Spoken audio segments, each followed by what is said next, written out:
Hey, you guys, welcome to another interview. I am interviewing Campin With Champion, and we also got a special guest.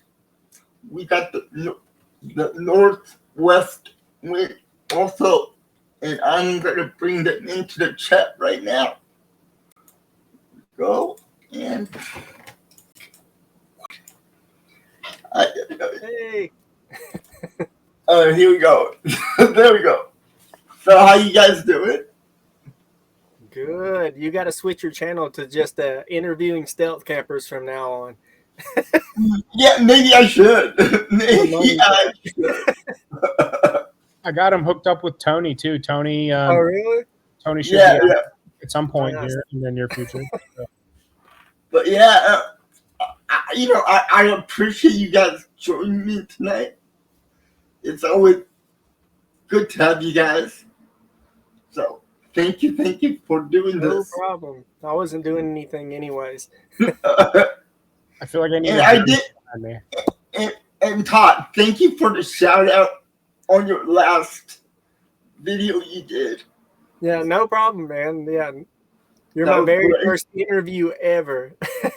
I've had a few other people ask me, but honestly, I get a little weird about it, because during the videos, I can just turn those off. I can edit out anything that I don't like. So this is a little different for me, not having complete control. Okay. And to Sam, thank you for hooking me up with Todd. Oh, for sure. After we talked, we talked for like a couple hours almost, and I was, we did. happy to put a face to the name with a new friend because we'd been chatting for maybe a month, a little less, a little more. And I think you're a really great interviewer. You asked I talked my ass off, so that's how I do good questions because I was able to give good answers. I hope anyway. It was good. Yeah, it was good answers. So anytime I come across anyone, few more people I reached out to that haven't responded yet. But as soon as I hear anything back, I'll do the same thing. Ask the best way to put you all in touch and go from there. Oh man, that'd be great. Thank you so much. $200 finder's fee for each of these. So. Gift cards. Yeah, but you guys have more subscribers than me, so. Well, Todd has. Yeah, barely. As far as subscriber numbers, though, Todd has way less subscribers than me, but gets more views. So it's all subjective. It's all subjective. Yes, I wanted to ask about that. How do you guys get views on YouTube? So for me personally, I don't really do anything special. I just post the videos, and honestly, I've been really lucky with the amount of views that I've been getting. It's pretty amazing. Sometimes I honestly feel a little bit guilty because there's a lot of people, a lot of other stealth campers that I watch who have been doing this for years and years, and they don't get the amount of views I think they should. So I don't know what the secret is to it, but I just post the videos and hope they take off, and most of the time they do pretty well so far. Yeah, they do. I saw that. I can answer that question for you. It's you make, and not to interrupt you, Jay, but and I hate to be this like simple, but it's what people keep telling me too.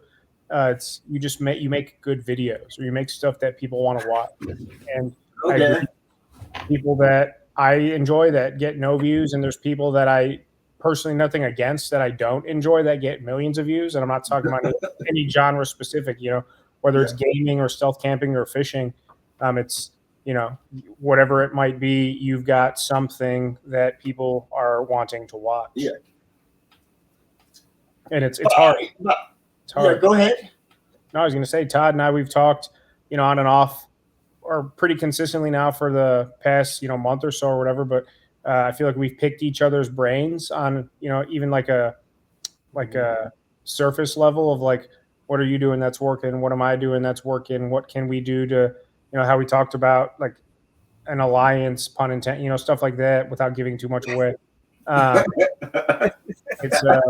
It's not it sounds cut and dry when you ask questions like that and people give you advice, but it's really not that simple, you know, in my opinion. You would think like I always feel like there's some secret that everyone's hiding from me, you know, like there's a magic formula to it. But as far as I can tell, there's really not. It's just, you know, I make the kind of videos that I would personally like to watch. And so far, it's been working out pretty well for me. Yeah, so my next question was, how did you guys actually contact each other? Who contacted who? I don't remember, honestly. I don't know. Yeah, I don't remember either. I know I've messaged Sam a few times before I was even on his radar. Just one of those people who reach out and I'm like, hey, do you want to collab? Like I know I get people like that too who are asking like, hey, you want to collab? And you know, honestly, you can't say yes to everyone. But I've definitely reached out to him a few times, but I can't really remember how exactly we started like texting and stuff like that. I do remember the first time I saw one of his videos though. So I'd been wanting to do a stealth camp for a long time, and I told my wife I wanted to camp in a dumpster, right? So I decided to search on YouTube to see if anyone had did it yet, and I found Sam. And I thought it was hilarious. So that's how I originally found his channel. I'm looking back through our Instagram DMs to see how far back they go. Oh, yeah, wow. Is that long back? January. It looks like you messaged me January 21st. 2024 or of this year, yeah. And you sent me. I put on a video of Gavin Rossdale. That's right. I forgot about that. What was it? You said like I'm moist or something like that. Yeah, exactly. And that I just randomly came across that comment. And yeah, I think you sent it to me. So yeah. I think so. So where do you get the ideas of where to go, what to do? Well, for me, honestly, I can't go anywhere anymore. Like, this annoys my wife. I know it does. Anytime we go anywhere, I'm constantly looking for somewhere to stealth camp. Like, that's all I do when I'm driving somewhere. And I'll just get on Google Maps. Like, if I have an idea, like, I don't care if I say this, but like right now, I'm thinking of trying to find a cave somewhere, right?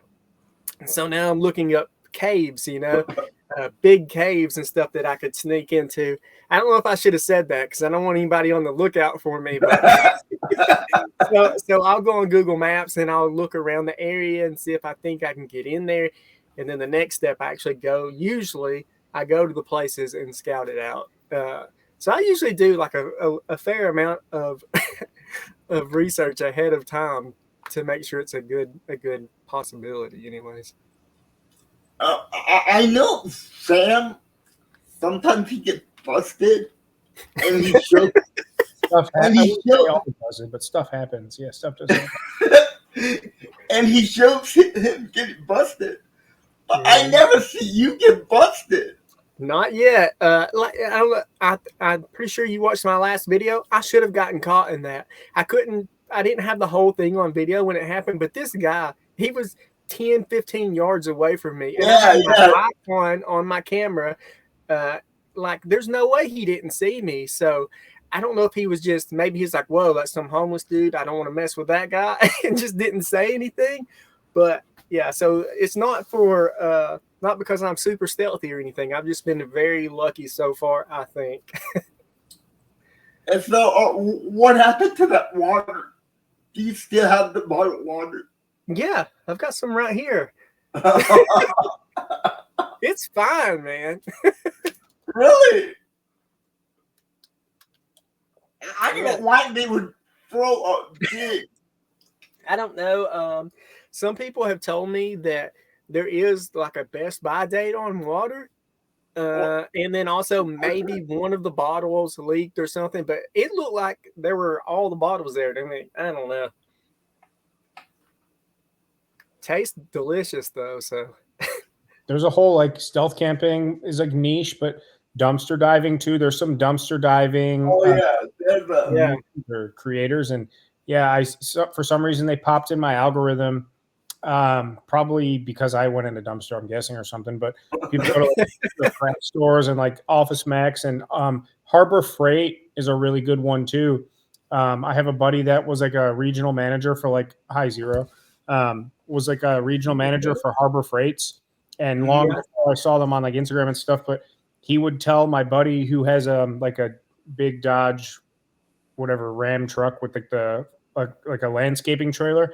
And whenever they would throw away like I don't know, like I'm not a renter, but like the big tool chest cabinets and like all the display drills and all that crap. And he would manage these stores and they'd bring in the new displays and product and stuff. And so he'd call my buddy. I was about to say his name. He'd call my buddy and they would go like right when the store was closing as he was locking up, and they would load all this like brand new display model stuff into the back of and onto this trailer and go sell it on Marketplace. And, they made like, I don't know, thousands of dollars. I mean, why not? Yeah. Why not? Somebody's throwing it away. Yeah, it's free money. Yeah, literally. Yes, it is. Literally. Yes, the question I had is, where was your favorite place to sell camp? And where was the worst place to camp out? Let me think for a second on that. Was it scary being on the bridge pier, whatever you call it? Yeah, I was going to ask you about that. It was because I could literally hear, like, I mean, every time, especially like an 18-wheeler would come over, it was so loud. It was like an earthquake, rumbling me. And I knew like there was nothing to be worried about. This bridge has been here for a long time. Nothing's ever happened, but it was still just kind of a, like a shock when you're laying there and it's like your whole body is kind of rumbling. And also I should have known this, but I wasn't prepared for the bridge to actually kind of move a little bit, so I would be up there, then I would feel it kind of sway, and that scared me a little bit. But other than that, like, it was pretty fun up there, honestly. There were some boats that came by. I don't think they saw me. It was pretty stupid of me to put the glow sticks up, but I was bored, so I did that. But I don't really think there was ever any threat of getting caught. I don't feel like. And anytime I did see a boat, I kind of just turned off the lights and hid. So, I mean, if that was me, I wouldn't be able to fall asleep. I did not sleep much that night, for sure. But the scariest part was getting there. Like, once I got down to that catwalk, I was pretty fine. I was very relieved, a lot of stress off of me. But just jumping out of the truck with all this traffic coming by, that was the worst part. After that is pretty gravy. And how's your ankle? I know when you did the last video where you camped up on top of a Ross or TJ Maxx, yeah. Yeah, TJ Maxx. And you came down off the ladder. Yeah, so I got a little cold, so I figured I would just go into TJ Maxx and buy a coat or something. I wish I would have got it on camera, but I don't think you'd been able to see it anyways because it was really dark. But the last few feet, so when I got down to where it was like as far as you can go on the ladder, there's like another 8 feet drop. Yeah. And so I have my hands up here, my feet down there at that part. I just jumped off. And when I hit, like, I fell completely back, like on my back. And it knocked the breath out of me for a few minutes. The next morning when I got off, I actually climbed down and put my hands where the end of the ladder begins and then let my whole body down. And then it was only like 2 feet to let go at, which is what I should have done then. But yeah, I was sore for days after that. And it was a combination of that and just like climbing. It was really hard to get up that ladder. Like, I'm not that strong. And I had to pull my whole body up to get up that first part. But once I got up there again, I think that's the thing with most of these stealth camps. It's the getting to the spot is the worrisome part. Yeah. After you get there, you can kind of relax, and a lot of times it gets kind of boring because you're just just sitting there, you know. Yeah, you guys have nothing to do. I Yeah, say that all the time, and especially with the days being so short this time of year. Well, I guess whatever over the winter months, because it gets dark, 4:45, 5 o'clock, and doesn't get light out till dawn or just before dawn, whatever, 6, 7 o'clock. And when it's light out here till 8, 9, 10 o'clock, it's not that I don't want to be out there for 17 hours straight, whatever it takes, but if all goes according to plan, get there at 9 p.m. and you're still out of there by 6 a.m. versus like 5 p.m. You're not dark as long. It's not cold. And 3 or 4 hours of downtime. It's, imagine like sitting on the couch watching like your favorite movie and then watching it like a second time through. Like, you got literally nothing to do but just sit there and, play on your phone or read a book. That's why I was doing my camps on Thursdays, because I could watch like your videos and Tony's videos, and if Steve had a video, I'd watch his. So it gave me something to do. But then I was literally going home that morning, and I'm not that great at editing, so it takes me a long time. It takes me like 7 to 10 hours on these videos to edit. So I would have to go home and then edit the video all day and try and get that out on Friday, because that's when I upload. And that was just too much. So now I've switched to literally any other day but Thursday. Tony edits as he goes. Not to cut you off, Jay, but just to throw that out there. Even when him and we did our camp together, and I didn't know it, but he literally uses his phone. He has like 2 phones. Long story short, but he'll be in downtime starting, because you film chronologically generally with these kind of videos, and he will literally. And then when we got back to my house after we left the camp, and we started editing kind of together, but he was already like, if it's a 40-minute video, he already had like the first 12 to 15 minutes done, because that was like up until like when we started dinner or we're setting up whatever we did. I forget the whole. Okay. He does it as he goes. I'm like, you're a savage. But it's that's crazy to me. This is way more organized than I am. I could never do that. I don't know how you guys. I don't know how you guys do it. I really don't. Yeah, I used to edit my own videos. It would take me a long time to edit. Mm-hmm. But then somebody actually DM'd me, and they told me that they would edit my videos for free. Oh wow, that's awesome. Yeah, so good. Yeah, so I had to teach myself how to edit. Like I said, I'm still not very good at it. I'm just basically cutting and pasting things together.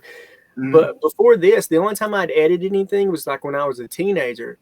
I'm 40 years old, so it was a while ago, and I literally remember having like 2 VCRs and putting, what I mean, and editing stuff from one tape to the other. Wow. Okay. So this was all really brand new to me. I asked this question to Sam in our interview.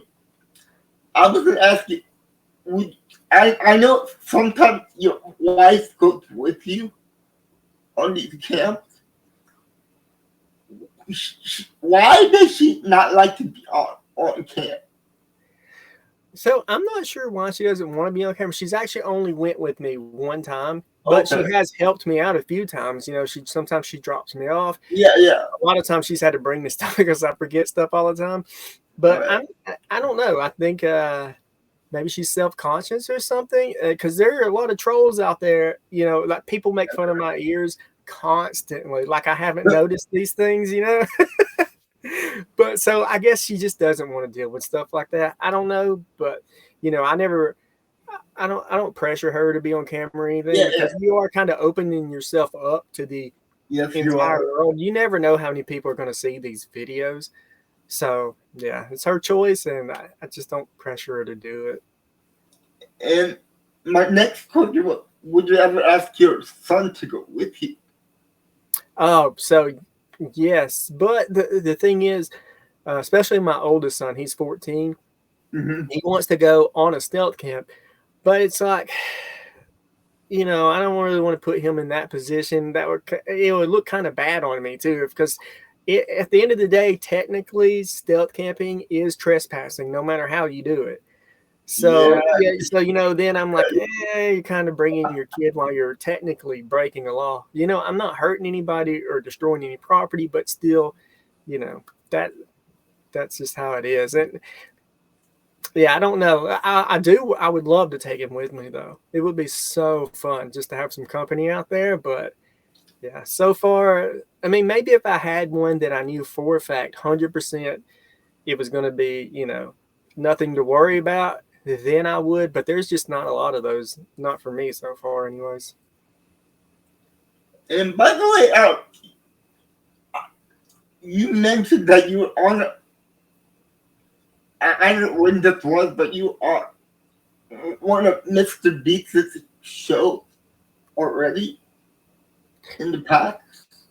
Yeah. So last year, I did a Mr. Beast video. I think it's called 2,000 People Compete for $5 million. And then after that, so we eliminated 1,000 people. Then after that, I did the Beast Games as a TV show on Amazon Prime, but I got eliminated almost immediately. So you have to be pretty quick with the pause button to see me at all on there. It was still a very fun experience. That's why I got this shirt. I don't actually know anything about NFL football. I'm from Alabama. We don't have an NFL team. Okay. Sometimes our college team is pretty close to being an NFL team, but oh yeah, they are. They are. Well, that's why I got this shirt, and yeah, I did that, and I'm hoping that I can do season 2 that they have coming up in May. So yeah, but the thing is, how did all that surface? Like, how did you get on it? Did you get picked?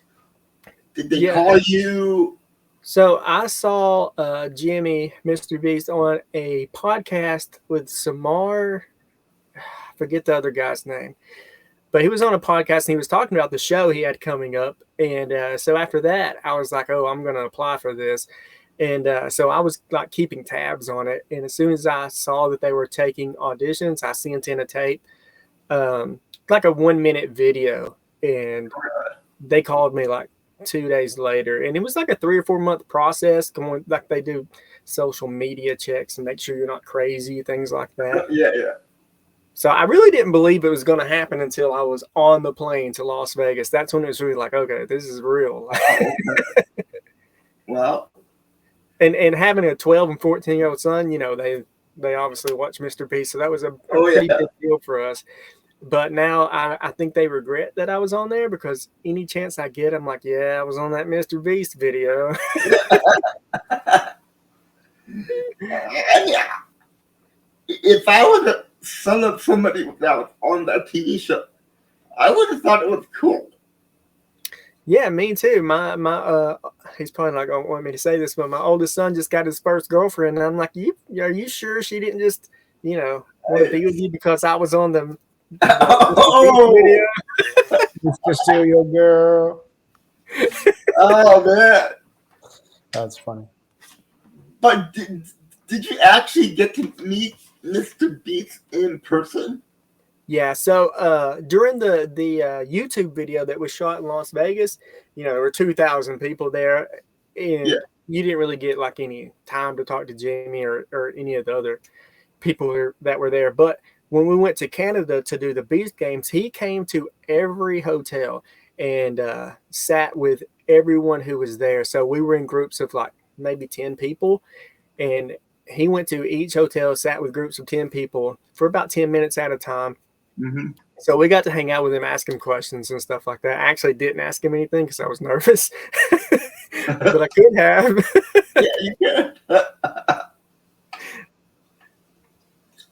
And when you started the channel, did you think it would take off this quick? Not really, and it's actually been, I want to say, close to a year since I started it. I did 2 videos, and then actually, so a little bit of background here. Me and my family are full-time RVers, so we would travel for different jobs and stuff. And so I did 2 videos, and then we had a new job in New Hampshire that we had to go to. And I had planned on continuing the videos there, but that's when the whole Beast Games thing started. And so I was really wrapped up in that, and I kind of just didn't do anything with it for months. I did the YouTube video and with Mr. Beast, and then the Beast Games thing. But while I was at the Beast Games, I was around so many like influencers and YouTubers and actors and stuff who had really like made careers out of this, and that like made me think like, whoa, that's like, it's a real possibility. You know, it's not just a pipe dream, that that can be a real thing. You can make real money and do that for a living. So when I got back from that and I finished up that job, I was like, okay, this year, like this whole year, I'm going to dedicate myself to it and see if I can't get it going. So if you could tell the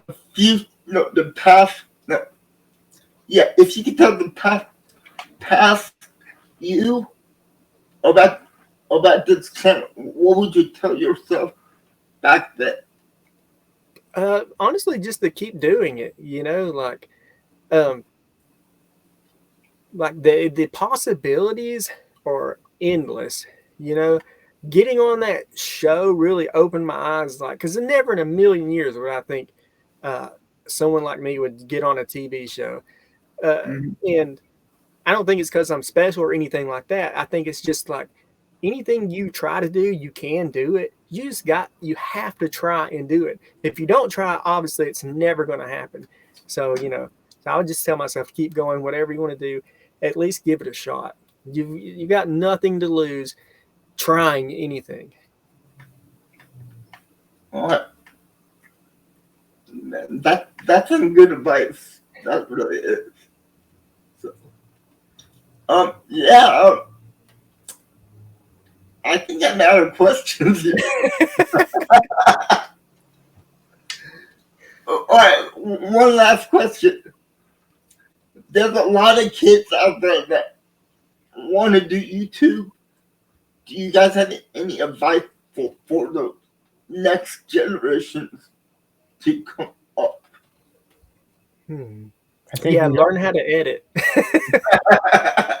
I also think we are the next generation to come up, because it's, you know, you could go viral overnight and be a top tier person relatively out of nowhere. But if the old adage is true, it takes several years to get there. My channel's as old as dirt now, just hit 9 years, but only been doing Northwest Wind for about 18 months, almost 19 months. So if it takes 3 to 5 years to establish yourself, whether the channel's that old or not, but the consistency wise and actually like staying on brand and pushing through and keep doing it, then I'd say you don't have another generation until all of us have either made it or dried up, you know? Yeah, because you never know when one of the videos is going to take off, and it only takes one, you know, one huge video, and then you've kind of made it, you know. And, you know, most of the time it's not going to be like that. It's going to be a grind. Oh, yeah. Embrace the grind, as they say. It's hard. It's hard. Yeah. Oh, yeah, it is. It is hard. I've had a lot of people tell me I'm like a young Steve Wallace, but he's only like 2 years older than me. So. I didn't realize you were that much older, too. I'm only 33. I didn't realize. I think you told me that. You might have told me that. But yeah. So how old are you, Todd? I'm 40. I'll be 41 in July. Oh, you can edit this part out. Yeah, but I got both of you beat. How old are you? I turned 45 in February. I think you told me that when we talked a couple weeks ago. I would have never guessed. Yeah, I feel old.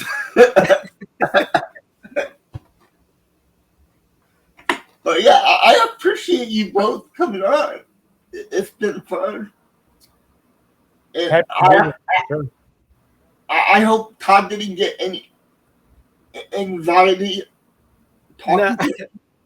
You know what? For me, I feel like the anxiety comes in overthinking something before I do it. Once I start doing whatever it is, like right now, I feel perfectly fine. It's just I overthink things a lot. So even like with the stealth camp, I think I told Sam this. For me, when I'm going to do something, I literally just have to kind of turn my brain off and be like, okay, the first step is to get up this ladder. You know, I just take it one thing at a time. And once I start doing something, usually it works out fine. I'm an anxious person too, and over all that stuff, I talk about it at length on my channel, and it blends in with the mental health spiel I do. But what just went through my head as you were saying that was, it's kind of funny that obviously what we do for our content is kind of the antithesis of the we claim to be, or the people we project ourselves as. Yeah, those exactly. Like how you just said, I'm an anxious person. I overthink things. I've said it in 80 of my 85, whatever it is. And to try to relate to people and let them, like the same thing with my mental health spiel, like I was saying, it's like you try to relate to people so they can relate to you. And like, I think that's why people kind of can relate to both of us specifically, because we keep it real. Like that's what I appreciate about you. And the things we do though directly contradict how we portray ourselves, or what I did a vlog when I went on my ski trip, and I'm like, I was flying first class because I'm like, and somebody said something that really struck me. They're like, a comment, he's like, for somebody that has social anxiety and agoraphobia and depression, he's like, you sure get out a lot, or you sure put yourself out there a lot. And I'm like, I mean, in my mind, I'm like, he's kind of being like a D-bag about it, but he's also kind of a good point. Like, you know, maybe we're selling ourselves short or something. You know, I don't even know where I'm trying to go with that, but I think it's like, well, honestly, I feel like if you have anxiety or something, you have to kind of put yourself out there and do these things that are outside your comfort level. Because for me, if I didn't do that, and if I didn't have to work and make money, I could never leave my house and I would be perfectly fine. So, and I would get comfortable doing that. So in order to have a normal or fun life, I feel like you have to kind of put yourself in those situations, you know? well, like you're anxious and you're overthinking it, but there you are, exactly to my point. Yeah, there you are climbing up onto the roof of a TJ Maxx on a Tuesday, or like climbing into a dumpster to cook food. Yeah. And it's like, it's, you know, it doesn't negate what we feel or go through because it's all true, you know. You know, but at the same time, it doesn't. At least on camera, we might say we're anxious or that we go through things, but when they see me in a dumpster, they see you underneath a bridge in traffic on the 405 or whatever. They're not like it doesn't translate to he's not, you know, it's, I don't know how to like put it to words properly. You know what I'm trying to say? I mean, I get exactly what you're saying. It doesn't, it is completely contradictive to what we're putting out there. But believe me, I feel it, you know. And another thing about that dumpster video, I wanted to say that guy, there was one guy who, like you were like, you know, they caught you, whatever. You were like, okay, I'm leaving. And then there was that one guy who came out and he was like, I don't know, he said something about, I want to make sure you didn't mess with any of my stuff or something like that. That really made me mad. I'm thinking like, what is in this dumpster that he could possibly mess with? Like at that point, I think I might have got a little angry and be like, okay, dude, you caught me, but no reason to be an ass about it. So it was all pretty much, so the first couple of people that came out, like the first guy came out and was like, whatever, you can't be in there. I'm like, I'm just filming. He's like, I didn't even see you. I don't even know. You're not even in there. Yeah, they were cool. Then the second guy came out with him because he probably went inside. Like, there's some effing idiot in the dumpster. And like 10 minutes later is when that guy comes out, the guy you're referring to. We'll just call him Kevin. And he was like, I think he just had to like put on like the hard ass Kevin front to like establish his dominance. Yeah. And he's like, you have an open flame in my paper dumpster. Like, are you effing stupid or whatever? He said something like that. And but then once I got out and did the whole thing, and you know, I was like, he was totally cool. And he's like, what's your channel name, man? This is, you know, but I told myself from the beginning, because I was one of the first, I think it was the third or fourth video I did. Because like you said before, it's whether you're just like in a public park past 9:01 p.m. when they close, or if you're on top of a TJ Maxx, like it's still illegal or you're still trespassing per se. And I just told myself, like, no matter what happens or what situation I'm in, I'm going to be not like naive or like playing dumb, except like this past week's video with the Indian people. I kind of had to. Yeah, you did. Oh my gosh. Same thing I was about to say though is, like I said, I told myself anytime I interact with people or they question me or want to know what I'm up to, I'm just going to be the nicest, most agreeable guy of all time. Like, yeah, I'm sorry, I'm in your dumps. Have a good day. I'll get out of here. I'm neighbor taking photos of the garage. Like, yeah, it's like, just if you kill them with kindness, like, yeah, it's not even like de-escalating. Like, I'm sorry, please don't call the cops. Like, because then you're like admitting that you're wrong and like, Yeah. you just like fueling, you're like justifying them being upset that you're there. But if you're just like the nicest guy ever, even if they think you're an idiot, like, you still have a better chance of coming out on top, in my opinion. Yeah, if they think you're an idiot, they may have some kind of sympathy for you, like the TJ Maxx thing. If anyone would have caught me climbing up there, I was literally going to be like, I didn't see any sign saying I couldn't camp up here. Was that wrong? Like, yeah, they would have thought I was an idiot, but they probably was like, yeah, just get out of here. So, Dollar General, like the guy, would you say, in your opinion, there's probably like 100% chance he saw your setup, right? You would think. Definitely saw me. I don't know if he saw my tent and stuff because the little light that I was using was pretty small. And so I don't know if he saw the tent, but he definitely saw at least my face like glowing in the light, There's no way he didn't. There's no way he didn't, but he didn't say anything. So I really want to know, how far away was he really? I would guess probably like 15 yards. I mean, it was not far, and there was not a lot of foliage on these trees or anything either. But I reached up and I turned my light off, and then I realized I had another light on, a red light, beside me. So I clicked it off, and I literally just laid back into the leaves, and I just laid there for like probably 40 minutes while he was walking around doing different things. Good God. I just figured he thought I was crazy, and he didn't want anything to do with me. So he just wants to. It's like a run out the clock kind of job. Like, you're there from whatever 4 to 10. You just gotta kill those last 45. Yeah, he was almost off, so he was like, "Okay, I'm not dealing with that." Okay. Legendary. Super legendary. I also think a lot of people probably like that guy, or I'm trying to think of other situations off the top of my head. I'm just really tired, so my brain's not on all cylinders right now because it's like 11 o'clock here. But there's definitely been situations people see, or like on the golf course was another one. Like, I was walking by all those people with my camera and my book bag, and I'm cooking on the green bench, whatever you call it. Like, as people are, and I just like, a lot of people just don't care. Like, they're like oblivious. Mm-hmm. Yeah, most people are so just focused on whatever they're doing at that time that they don't notice you. Yeah, I have a question about that. How did you get away from the was that the cop that was chasing you, or was it security guard at the golf course? On the golf course, it was definitely the police.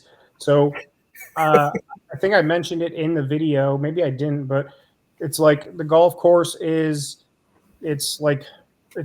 not very wide. I guess it's wide, but it's a lot longer than it is wide. So like east to west, it's like 3 miles wide, and north to south, it's like half a mile wide. And there's 2 streets, like one that they parallel it on the narrow, like the width of it. And if you go like right where I was, you'd have to see the video, but there's a cul-de-sac across the street from where I parked on that service driveway. And behind that cul-de-sac is the neighborhood that I grew up in. So like whatever, half a mile walk. Okay. So the reason why I went and parked and accessed it from there is because it's opposite the main entrance. Like, the main entrance is like in this corner, and I was in like this corner. I'm trying to do it like on the camera so it makes sense. And so I knew the area well, because if you've ever seen Jackass, they used to like hide in the bushes and like air horn prank people when they're like, yeah. And they had electric golf carts, so we'd like know how to lift up the seat and wire up the battery. And I'm not saying what we did, but you can imagine stuff like that. So I could see there's a row of houses and then that cul-de-sac right there. And I kind of like was in that main area, like when I was cooking and whatnot, when I accessed like the driveway. And like it seems like I'm way further into the golf course. Like when I'm hiding in the I think I was behind like a big scrap pile of like old trees and stuff that they have like overgrown. So it like feels like I'm actually like way deep into the golf course when I actually was only like,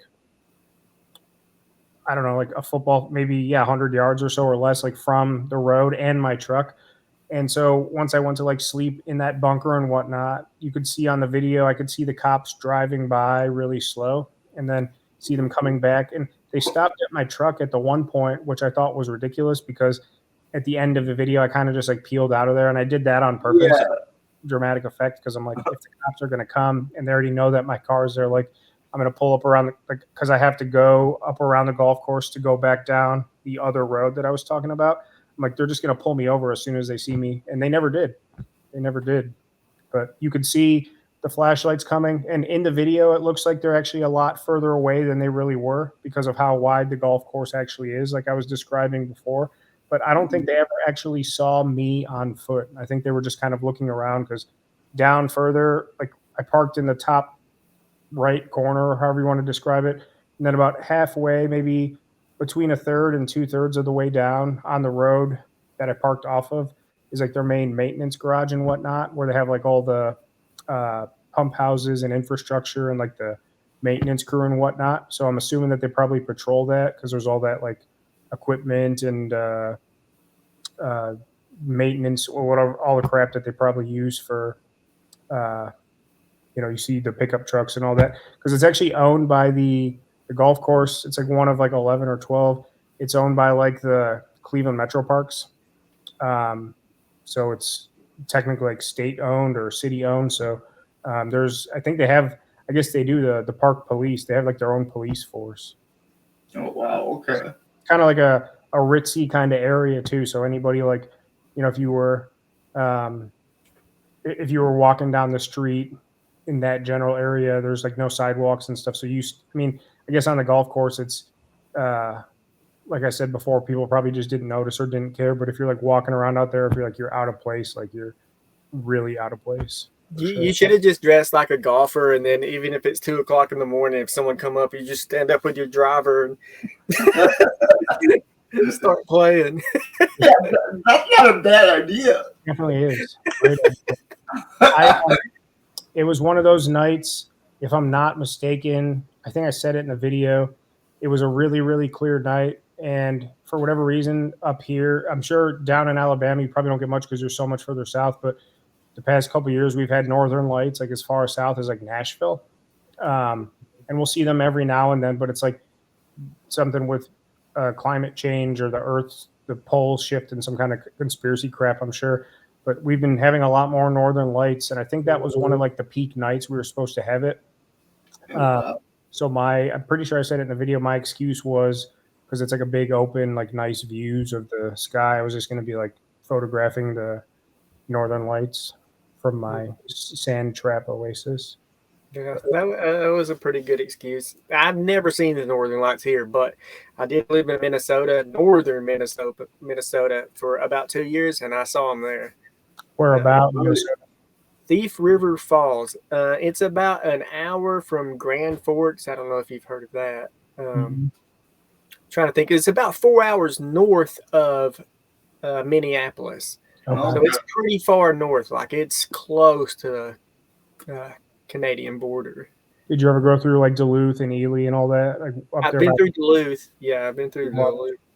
Duluth is a really cool city. Like when you drive across the Superior, whatever the peninsula, and like the city's all like built up into the cliff and the hill and the lake's right there, and you're like driving along it. Super cool. Super cool area. I still go up there, I go through Minnesota, but I go up to North Dakota for the month of October. I do a job up there. I drive trucks to harvest sugar beets once a year in North Dakota. So sometimes I still get to see the northern lights, but that's the only time I've ever seen them. It was really cool though. They are super cool. Man, you got lucky. I'm in California. We don't get anything like that. You get 70-degree weather all year round, though. Yeah, but camper's paradise. The other day we had like a big earthquake hit.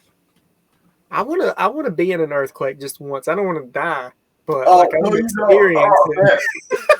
Man. No, you don't. You don't. Dang, really? I was in my bed at the time. My whole bed was just shaking for like 2 minutes Oh, straight. dang. I'm like, what is this? You've probably been through a lot of them, though. I mean, you said you're 46, 45, 46. 45. So you probably go through even smaller ones. You know, you were around for like the one in '88, the big one, right? '89, Yes, I was. I was here for that big one. '93 was a big one too, right? Yeah, I was like 9 or 8 years old Crazy. when that happened. It was horrible. I lived out in Newport Beach. I think I told you, Jay, with my uncle for like 6, 7, 8 months when I was Yeah. like 16, and he lived right on the beach. So it's like his house, and then like the boardwalk, and then the sand. And it was like a 3-story thing. But the houses aren't like wide and big there. They're like tall and narrow. They like go deep because it's like just the way they built them. So like we're on the 3rd floor, and the rooms aren't very wide, but it's like all windows and stuff. And we were sitting there. It was probably like 11. It was either like right before lunch or right after lunch. And I'd never been in an earthquake in my life. And all of a sudden, like you almost like it was like like slow motion. Like my equilibrium, I felt like really off. And then all of a sudden, you start to like feel it, and then you realize like 10 seconds in what's happening.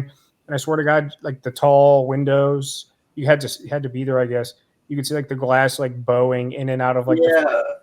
where you could like put your hand or like a ruler to like the outside, like it was coming through and everything. It was like a 3.5 or a 3. It was like between a 3.5 and a 4. So it wasn't like huge, but you could like just seeing the stuff, like the windows vibrate and like the tables jumping and all that stuff, and like feeling it, like the pulsating. It was really messed up.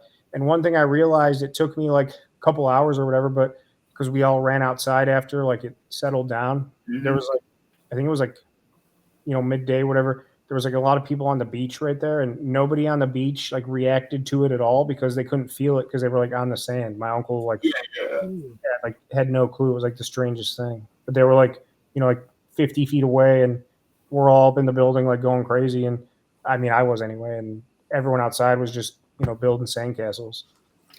I'm all right. Titan's in Alabama, right? Oh, don't you get like hurricanes or tornadoes down there? Tornadoes for sure all the time. But the thing is, I was just thinking about this for you, like an earthquake. I guess there's no warning, right? It just happens out of nowhere. Yeah, there's no warning at all. Well, with a tornado, and I can see how that would be very scary. But with a tornado, you kind of know like there's going to be some bad weather, so get prepared. So you kind of have a warning in place. I couldn't imagine if I'm just sitting there and then bam, there's a tornado in my yard. That would be pretty scary. It's ironic you mentioned that. Literally, like no joke, I was in bed with Jessica watching a movie. Like we had a date night, and there's a new video on Netflix called Surviving the Twister or the Twisters or something. Jessica's from St. Louis, Missouri. And it's about that tornado that hit Joplin, Missouri in 2011, like the worst one in history. Yeah. And that's why I came downstairs, because normally I'd be like asleep right now, but I'm so like shaken up and like, I don't get like spooked or like bent out of shape easily, but watching it was like a documentary. It's like watching the footage and the people, and like, I'm like, I feel like, I don't even know how to describe it. Yeah, it was definitely, emotional, heart-wrenching, absolutely terrifying. Yeah, definitely not something to mess with for sure. No, it isn't. Yeah, we just had some bad storms this past week, and we actually went to my dad's house because, like I said, we're in an RV. That's the last place you want to be during a tornado. But luckily, it missed us completely. The only thing that happened was a lightning strike, kind of fried our Starlink internet, so that sucked. But oh, really? Other than that, we're good. How I guess I've never met, I guess it's like RV or van life is like a big trend thing now, probably since COVID, but have you been full-time in an RV for a while, or what prompted you to do that? Yeah, it was right around COVID. This isn't the first time we did it though. There's actually a YouTube video floating around somewhere from like 12, 13 years ago, because I was going to start a YouTube channel about us living in an RV. Okay. But anyways, we ended up not staying in an RV very long that time. But this time, fast forward to now, yeah, it was around COVID because our kids weren't able to go to school because of COVID, and we were homeschooling them anyways. And we're like, oh, okay, this isn't a big deal. We could travel now, you know. So Yeah. that is when we got kind of back into it then. Is it And honestly, it's really one of the only ways to travel. The United States is so big, and it's one of the only ways to travel and kind of see the country, unless you're rich, you know, which I'm not. So basically, I just find jobs in states, and then we get to go to that state and work and explore. do you guys enjoy it, or is it kind of like a grind being on the road at all times, or it's like you said, you could wake up tomorrow and go to the beaches in Galveston and then go up to Duluth, you know, a month later? Is it like, Well, see, we only go to places where we have jobs at. You know, we don't have the money to just be able to just, like, I would love to go to California, but I can't just, you know, that would cost me a ton of money in diesel fuel to get out there. And then if I don't have a job waiting on me when I get there. So most of the time, for some reason, I keep finding jobs around the East Coast, even though I've already been all over the East Coast. So yeah, we basically have to have a job anywhere that we're going, and then on the way there, we can explore and go to different places. Like before we went to New Hampshire, we went to Washington D.C. and New York City, you know, on our way up there. But for the most part, we kind of have to have a job waiting on us when we get there. always head up to Jay's area, Mendocino, and, you know, in the harvest and whatnot, maybe make your way up that way or something like that?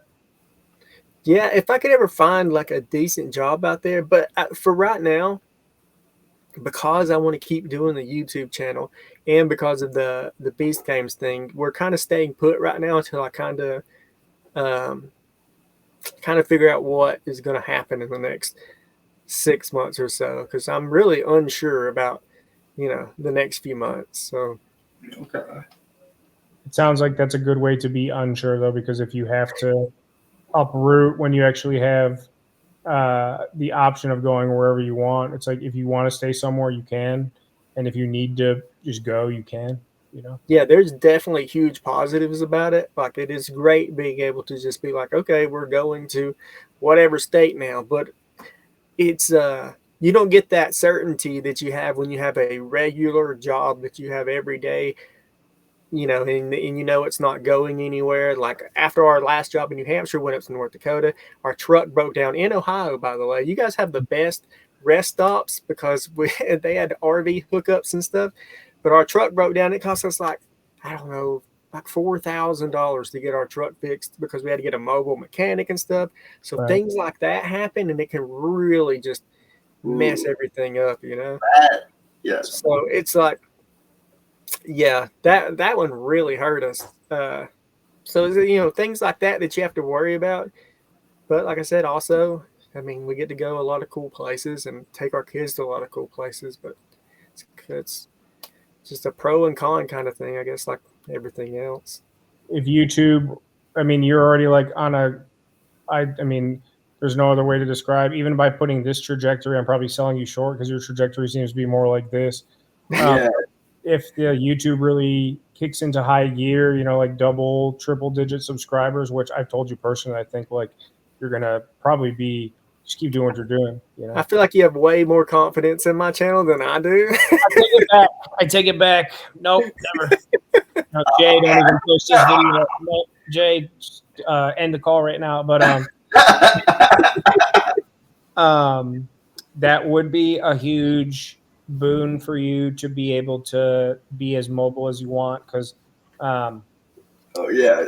Yeah, for sure. If I had the money and I could just travel to any state I wanted and do stealth camps, that would be amazing. And yeah, I don't have I don't own a house here, so it's no big deal for me if I had the money to just pick up and go wherever.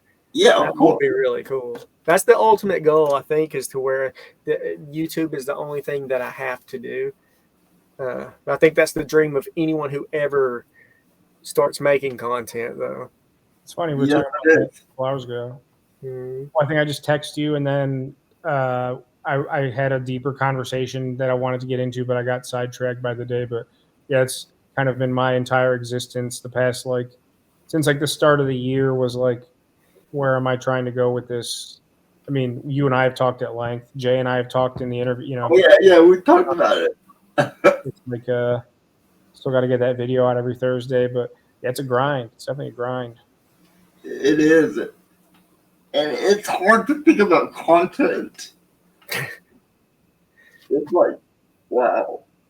That's all I ever think about these days is I'm like, where am I going to camp at this week? It's hard though, the energy, the commitment, the time, the because it's not. I've said it before in my videos and in interviews I've done, and even just talking to other creators, and it's so. I'm gonna go sleep at McDonald's tomorrow night. Let's just say, and that's if I show up at 7 p.m. You know, that's 7 p.m. to, let's just say, whatever, 7 a.m. So 12 hours, and then I'm gonna be tired for work. It ruins my whole schedule. Generally, I don't sleep well, if at all. Like, if I get 3 hours of solid sleep broken up between all the times I wait, and then still having to edit it uh, and then the YouTube analytics and the comments and all the other stuff. Like that's the stuff I live for. Once it's like you get no gratification until the video's up, and then it's still like never enough. Like 3,000 views in a week, like that's great, but like that's not 30,000 views. That's not 300,000 views. That's not. Yeah. And who am I to complain that 3,000 people want to sit there on a Thursday night and watch my videos? Like, so that's another good thing someone pointed out to me. It's like, if I'm averaging 2,000 views within 24 hours every time I click upload, imagine you're a band or a musician, and every night when you play a show, there's 2,000 people out there watching you play. Yeah. And, it's so if that's what I'm just saying, if that's what you average, so like if Steve uploads a video and in 24 hours he gets 700,000 views, he's like, wow, yeah, the New York Yankees on a homestand or something. I mean, you two got me beat on views. I don't get that many views. It's not even like a competition though. It's not like he's doing better than who's ever. It's like I said, I have 21,000, 20,000 and change. Todd, you're about to hit 4,000, 5,000, 3,000, 4,000. Close to 4. I think I have 3,800 or so. He's getting more views than I am. I'm not jealous. Not like jealous. Like Todd is I want to. Yes, Todd. He's gonna. What was I about to say? Challenge me to an influencer boxing match, Stealth Camper. Oh, I would love to see that. I would promote boxing match while stealth camping. I would promote that on my channel all day. I wouldn't show up. I'd be under the ring camping. Yeah. Speaking of boxing, R.I.P. George Foreman. Oh yeah.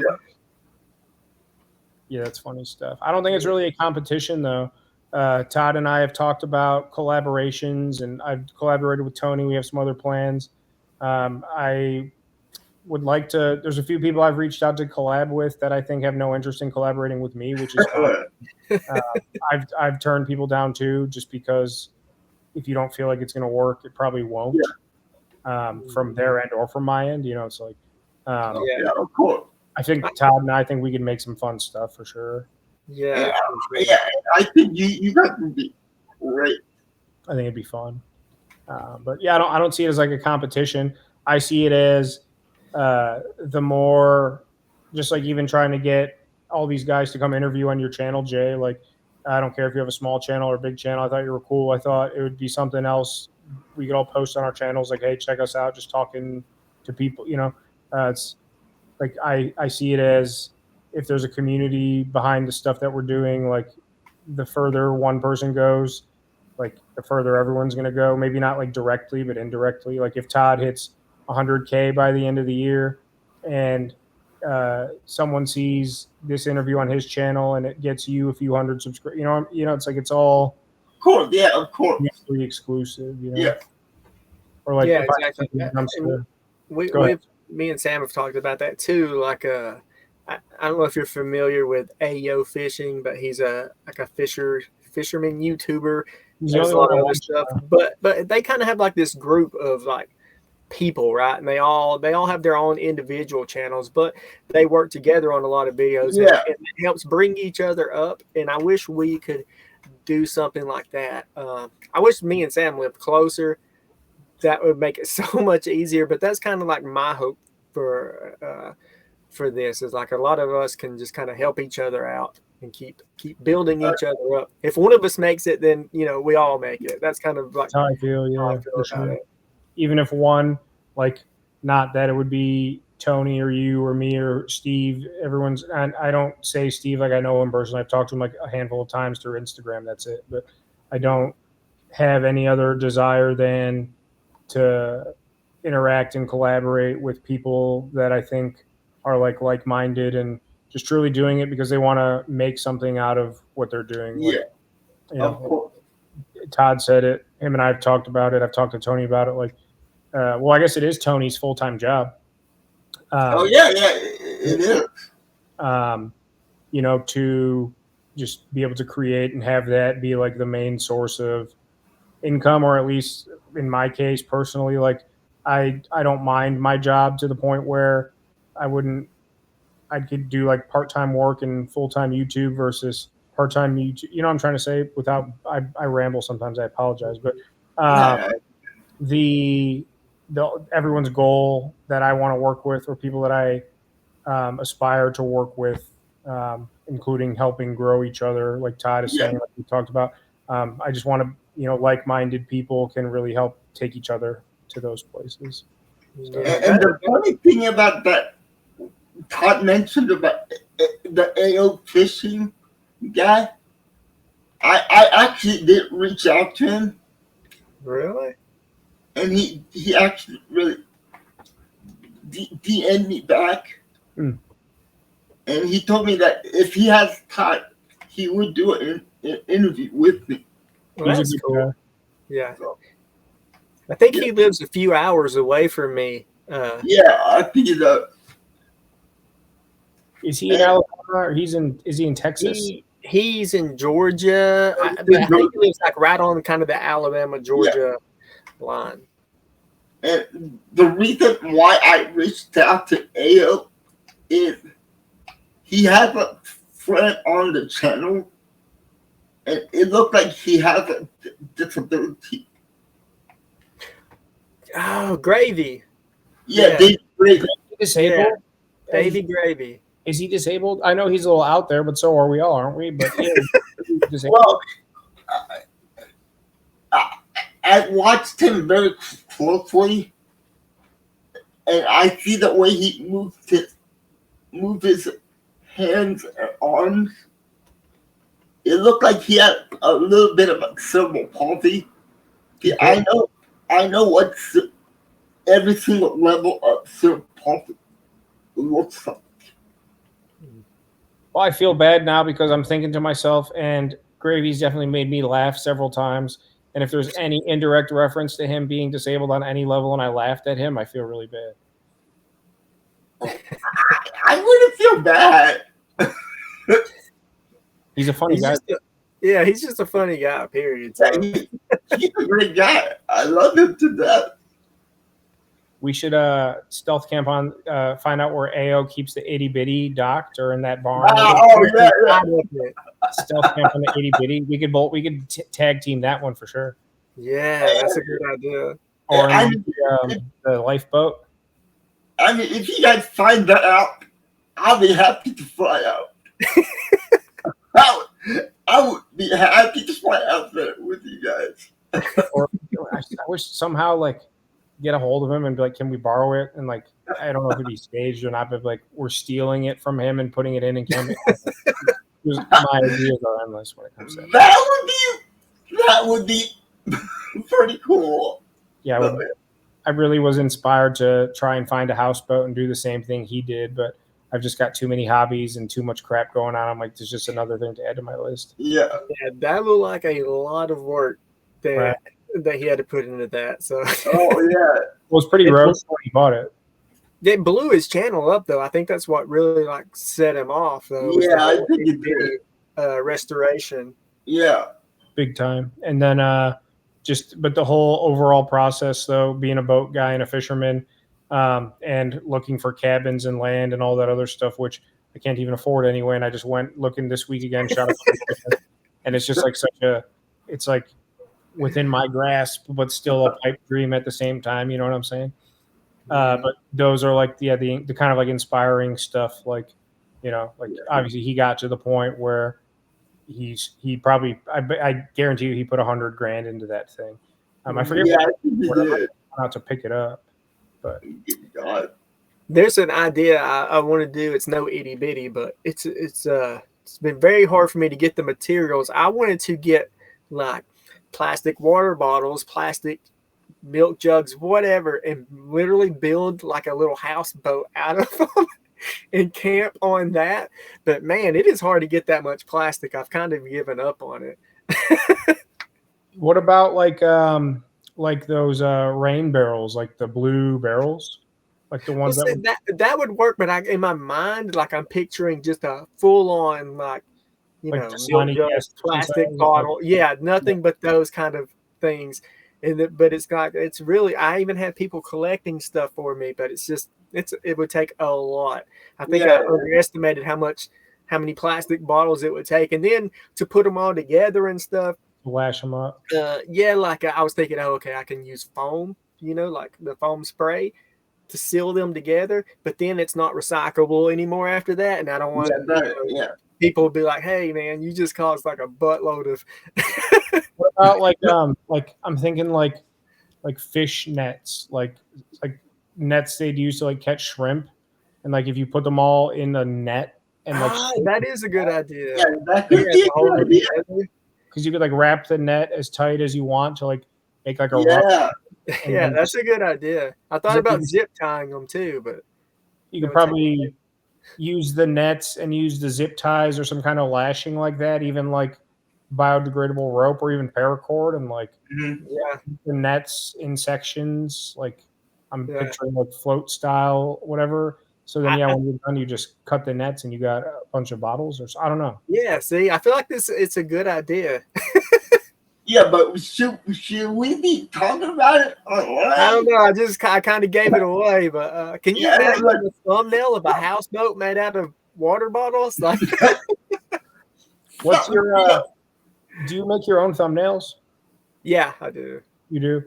That's a big thing. People keep telling me, and I've gone through a few different. I made my own, and then my buddy Russ was making them. Then my buddy Chris was making them. Now my buddy Luke's making them. And it's just another one of those things. Like you can make your videos really good and have a crap thumbnail, or you could have the crappiest video of all time and have a great thumbnail. It's like Mr. Beast, though, all he talks about is thumbnail. Yeah. So he's taking a poop, and he said if you put the good thumbnail on it, it'll go viral. Yeah. He literally has a whole studio, and that's all it's dedicated to is shooting thumbnails. But at the same time, I feel like if you have a really good thumbnail and your video sucks, that your click-through rate is going to really suffer. You know what I mean? So you'll get a lot of 3 to 4 minutes, and then people are going to click off of it. Like my thumbnails are pretty basic, and I've gotten a lot of flack because I use kind of just a white border a lot, just like Steve uses. But I think I asked you about this, Sam. I do A/B testing, so I'll upload 2 different thumbnails, and then YouTube will send those out, and then whichever one it decides is performing the best, that's the one it'll use, and it always picks the one with just the basic, white font on there. And I gotta think that's probably because of Steve. He probably made it popular, so that's what people click on. So it's the results are probably skewed. But I'm not going to not use it just because Steve also used it. You know what I mean? Yeah. Like, why should I not use something that's working? It's not my fault that that's what the algorithm wants. Or specifically, the most popular views in that vertical or niche are done that way. And I got talked into not doing those anymore. Like if you look at the first however many, whatever, since I rebranded the channel, I was doing them all myself. And yeah, the same thing, try to find like the goofy, whatever, or like the main, get the Walmart sign, you know, that kind of stuff. Mm-hmm. And I would watch Mr. Beast videos. I called it YouTube school. I'd try to watch like an hour's worth of YouTube pro advice a day, usually just at work when it was slow or like when I was eating my lunch. And I would just try to watch like Mr. Beast interviewing with, you know, blah, blah, blah. And they just kept saying thumbnail, thumbnail, thumbnail, thumbnail. But like you said, when it comes to the stealth campings, like Steve is the Al Pacino of stealth camping.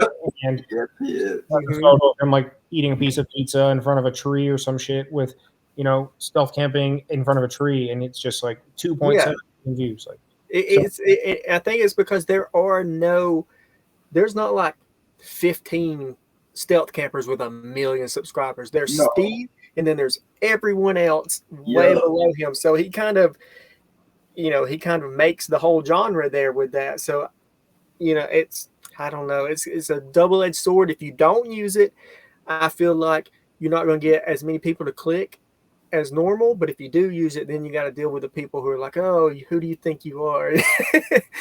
You know, things like that. So I think you just got to go with what works. And also, I do think that with stealth camping, the kind of audience that we have are more people who want to see like they're not Mr. Beast type watchers. So they're not looking for big fake, like, you know, eye-catching thumbnails. Like they want to know, okay, this is where I'm camping. You know what I mean? This is what I'm doing. And here I am. You know what I mean? So I try to keep it, because I know for me, most of my audience are a little older.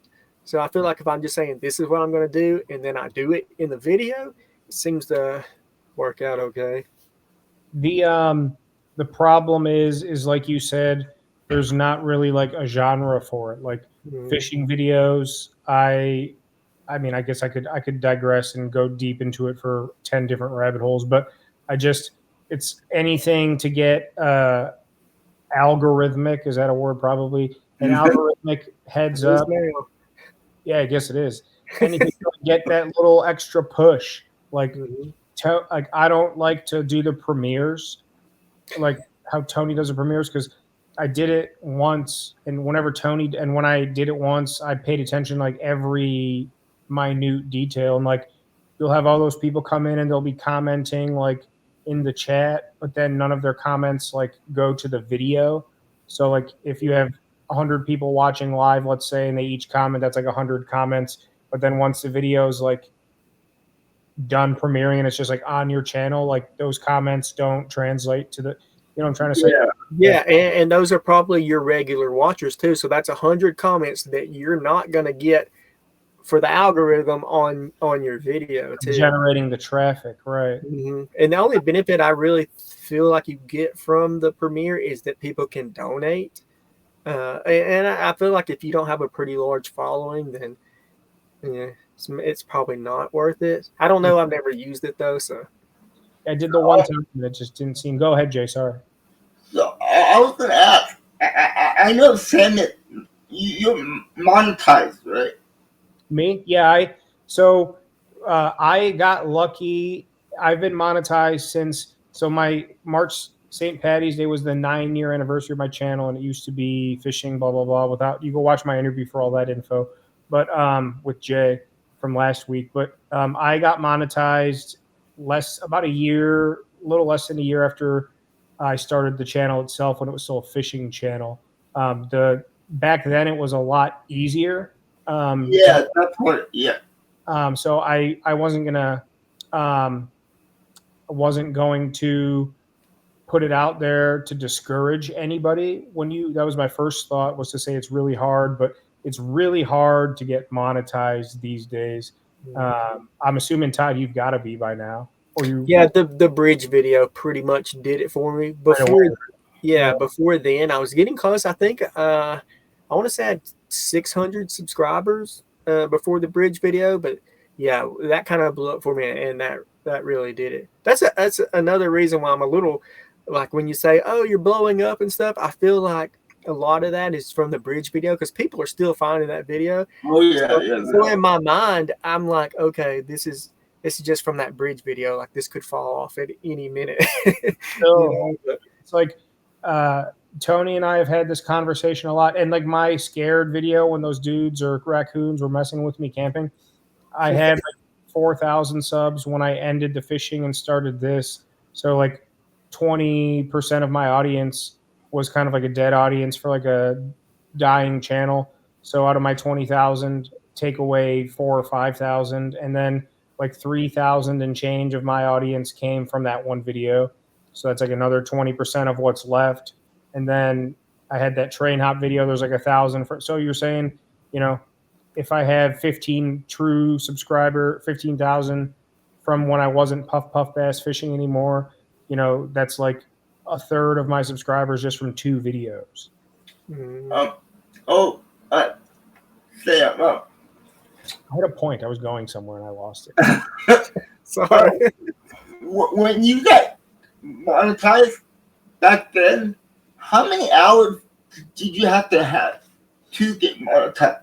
I think so. That's I was going to mention that too. I had a really good point to make, and it's going to kill me. Let me think. But back then, it was either I think it was 1,000 subscribers or 1,000 watch hours, whichever came first. If I'm not mistaken, I'm like 98% sure. Call up your buddy Mr. Beast and let's verify.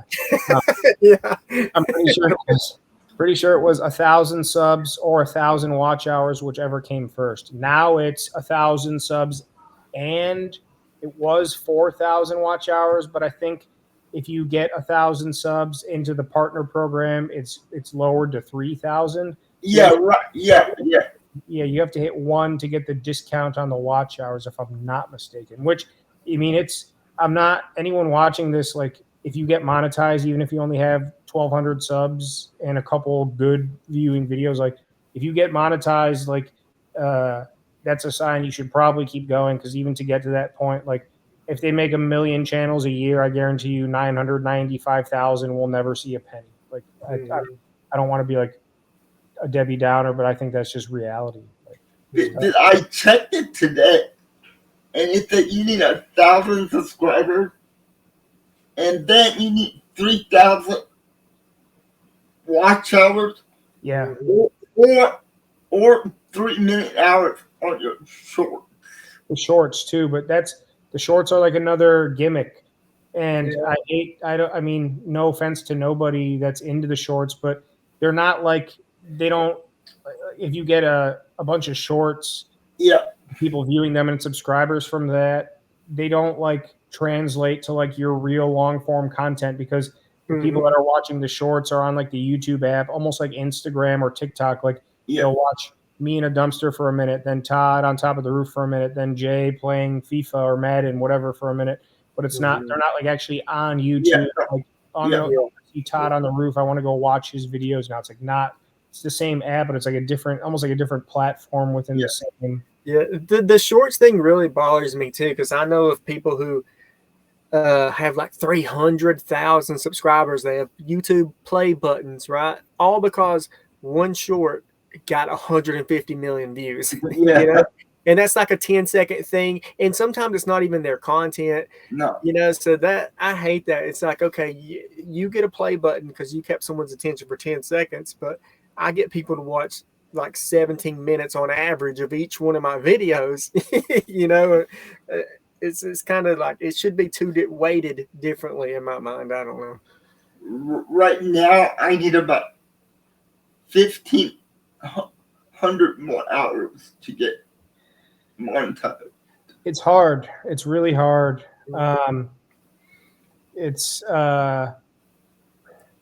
That's the problem is when it'll be like, I have another channel. I'm a model railroader, so I do trains, all kinds of stuff. They say you're a model, and I'm like, dang. Dang.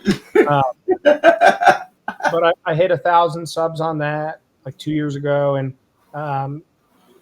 it's whatever. I don't want to get into all the train nonsense, but I'll have like 2,300 watch hours, and I'll be like, all right, I'm getting there. And then like a month later, I'll check the analytics again, and it'll be like 1,975. It doesn't like, let you catch up. It's like every 28 days or whatever, they like revamp you based on that, whatever their time frame is. So it's like, Yeah, I really like that too. I look at all my hours every day. Sometimes it goes up, and sometimes they take the hours away. I'm like, yeah, there's always videos falling off if it's not in that certain time frame. But like I've said, it only takes one. Like, I know you're grinding right now, but you never know when that one video is going to take off. And once you get monetized, you're monetized, you know. So yeah, that's the good thing. Keep pumping them out, you know. oh man, I'm trying my best. Yeah, it's tough. I was gonna say something earlier. I started saying Tony and I have talked about it. Then I got sidetracked because I'm ADD. That's what I do. Do you remember what I was talking about? I thought it was a really good point. I can't remember. Do you remember what the whole subject was? No. Said something about, was it the thumbnails or the, I don't know, whatever it was. But yeah, we were talking heavily about the thumbnail. It's gonna kill me. It's like when it's like an itch you can't scratch. You know. I totally understand what you're. I was going to ask you. Go ahead. You were going to say something. No, go ahead. Me? I just noticed his jersey there in the background. That's and I realized earlier you was like, oh, I need a jersey in the background. I just caught that. Oh yeah, right when you joined in, yeah. Yeah, I just got that. The Beast Games jersey though. Yeah, I was gonna say okay because it took me a minute to realize that too. Do you? I was gonna ask you before when we were talking about Steve. Do you think Steve watches all of us? I do think I don't think he watches all of our videos, but I definitely think he watches some of our videos. I guess he's watched a couple of mine. He's commented, but I was wondering what your opinion was on, like, does he keep tabs on who's doing what? Not as like a competition, but as like just like obviously he has some kind of general interest in what we're doing if he's doing the same thing, you know, like so Derek Jeter watch other teams play baseball, you know, kind of thing. Yeah, I think he for sure watches some of our videos. I don't know what his intent is when he's watching them. Maybe he's trying to steal our ideas. I'm just kidding, Steve, if you're watching. I sent him a list of 200 ideas. I saw, so on one of your lives, you held up your phone. And you're like, I have this whole list of ideas. And I paused it, zoomed in, and I told my wife, I think this is before we were talking. I was like, oh, I'm going to take a picture and send this to him on Instagram and be like, I got all your stuff. Oh, that would be. But I didn't. Oh, there we go. Screenshot. Yes. And then it's all right there. Right? I've got, I think, 200 and some ideas. I've tackled a lot of them lately. Well, 4 or 5, whatever. But I put up a video. I put up a video like around 6 months after I started, and I started to get some Todd traction, we'll call it. You know, when I slowed down a lot because I stopped stealth camping. I started doing other things in there, and people only want to see stealth camps. It seems like, I'd say like 25% of my audience will watch anything I put out. 90% only want stealth camps, and the other 10% just watch me to hate on me, and that's just the way it is. I've had some of your haters on my channel. Or what was I going to say? Go ahead. I want to hear what you have to say. I was going to point. I was just going to say, I've had people literally come on my channel and be like, "Watch out for him." Really? I'm like, what? Like, watch out. They just mostly it's because of that one video. The whenever the people were outside your tent, you know, and they're like, I think he faked it, so you should watch out for him. I'm like, well, whatever, but you know. Actually, I thought the same thing. I think when he first saw that video, I thought it was fake. What I tell people is that everyone's entitled to their own opinion. Yeah. But the question is, were you entertained? Because the video is so polarizing. I'm not that good of like an actor per se. Like I can't keep a straight face. Like when you saw me talking to those Indian people 2 days ago, like that's my acting chops right there. I love the line you told them about your wife. Your wife makes all the decisions. Yeah, I didn't know that was pretty. And then I said at the end of the video too, like I felt genuinely bad because my intention, well, hi, Zero's right here. Good boy, hi Bubba. My intention was not to mess with them. It was more so just to like, but they kept following me. I don't know if it was obvious in the video, but they were like following me around and like kept chatting me up and whatnot. But Steve, I was saying, Steve, I put out a video like 6 months after I started stealth camping, and that's when people really started to hate on me and say, like, I'm sure you probably get, I read through your comments a lot too, but I don't see as many haters as I get, which is because you're probably a lot more likable than I am. I'm just not as but people, I'm sure they've said it to you, like, we all get compared to Steve.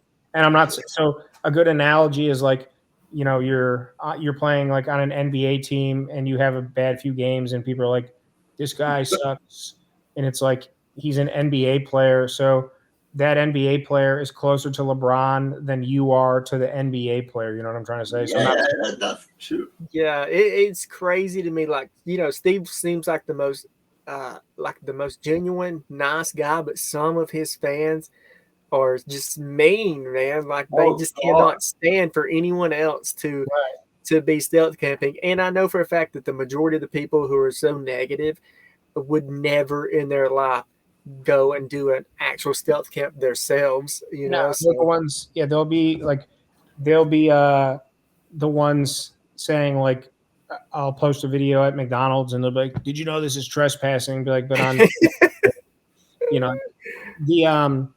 I posted that video like 6 months after, and I was like, I'm not Steve Wallace. And just to like basically tell everyone to F off. And Steve commented on it. He's commented on a few of my videos, but he commented on that and said, be yourself, make videos that you would like to make. Hi, bub. And oh boy. And also he said the same thing you just said, like, because I showed my list of ideas in the video. He's like, by the way, thanks for the list of ideas. I've been out of here. And I talked to him on Instagram just a couple times back and forth. So don't ever put words in my mouth saying I'm friends with him, because I'm not. We've talked on Instagram like 5 times, like just back and forth, dumb stuff. Like I asked his permission to make the Camping with Steve video. I don't know if you saw that one. Yeah. But he said, thanks for the list of ideas. And I'm like, yo, bro, like nothing but love. And I copied and pasted. I'm like, here's the list of ideas, bro. Like, go right ahead. Like, please take it. Why not? All right, so it looks like you guys are dealing with negative comments. For me, on my videos, I don't get any negative comments. But when I do live streams, that's when some people come in and just tell me why am I on the internet? Your voice sounds weird. We can't understand you.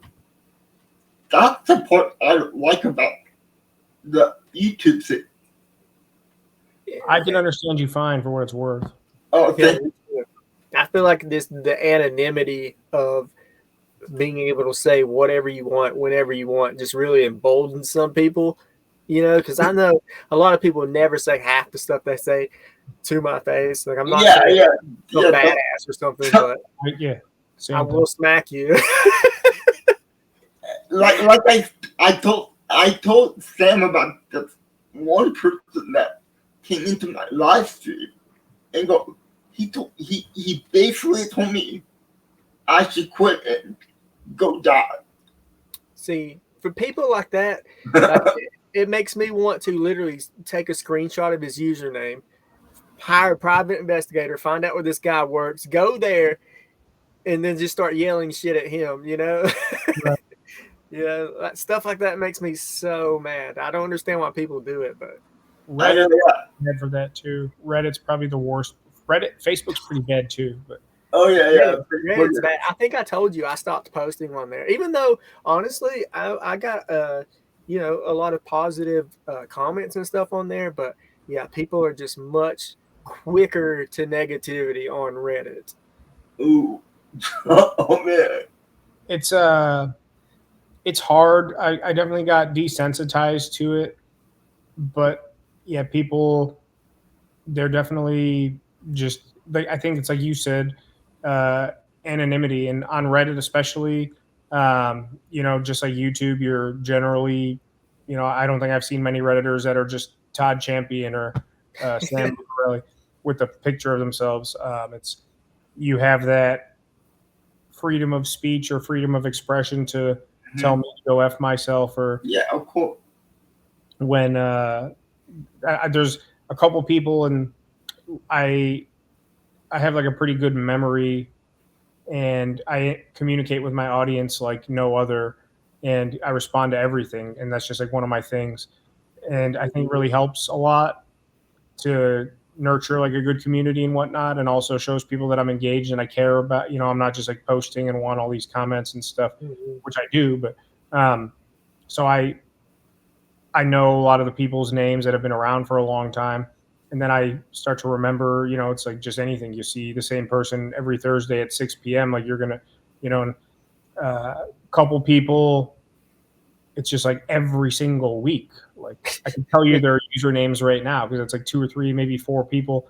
And it's like 3 of them I can tell you right now. I'm thinking about them, their name. And I'm like, you know, whatever. The one guy's name is Mike. I won't say his last name, but Mike, if you're watching this, because I know you will, because you hate it so much, that when I post this link, you're going to watch it just like you watch every I hate watching. Yeah, Mike, and you know, I'm not going to give away, but what either way, but yeah, his name's What's Mike. his address? Yeah. Oh, Lane, asshole, Nebraska, 1, 2, 3, 4, 5. But it's like I started saying this. I'm like, you know, like I used to get mad, and now I just leave funny responses to hater comments. But it's like now I just started saying to the repeat performance people, I'm like, why do you, you know, so many words, why do you bother to just leave a negative comment every week? Like I could Jesus could return from the dead and come to my house cooking chicken wings in the backyard, and I'm like hanging out with Jesus, and he'd still find something negative to say. You know? Yeah. But is that a real thing? Hate watch? People actually watch it to hate you guys? I think so. You know, I had one guy who would just every video just say something about my ears. But other than that guy, I don't know if I have anyone that comes back on a weekly basis just to say something mean. But I guess Sam does. Yeah, it seems they always say don't feed the trolls. And when I first started, I guess, I mean, I should say when I was Puff Puff Bass, and I was a musician for a long time too, predating all this. That's a whole nother story. We should start a band, by the way. We should. Oh, nice. The Stealth Campers. Yeah. Nice. I used to get, and I wouldn't get off on it, but I couldn't not say something back. And now, especially as of late, the past like year or so, after like 3, 4, 6 months of getting, you know, actual attention on all of this, I'm like, it's just not even worth it. Also, you know, if you're just sitting there arguing with people too, it doesn't necessarily reflect well on you. Yeah. You know, Yeah.